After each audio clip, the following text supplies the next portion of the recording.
खबरें विस्तार से। विधानसभा चुनावों की तैयारियों के मद्देनजर भाजपा के राष्ट्रीय अध्यक्ष जेपी नड्डा ने हमीरपुर में जिला भाजपा के वरिष्ठ पदाधिकारियों, मंडल सदस्यों के साथ बंद कमरे में चर्चा की और भाजपा के मिशन रिपीट को पूरा करने के लिए टिप्स दिए। बैठक के दौरान मुख्यमंत्री ठाकुर, केंद्रीय मंत्री अनुराग सिंह ठाकुर, भाजपा प्रदेश अध्यक्ष सुरेश कश्यप, प्रदेश भाजपा प्रभारी अविनाश राय खन्ना, सुदान सिंह भी मौजूद रहे।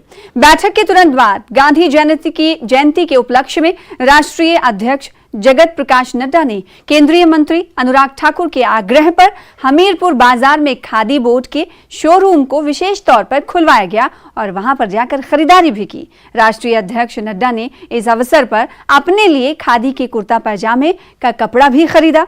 वहीं खादी बोर्ड में मुख्यमंत्री जयराम ठाकुर, केंद्रीय मंत्री अनुराग ठाकुर, सुदान सिंह, सुरेश कश्यप खादी की परिधानों की खरीदारी की।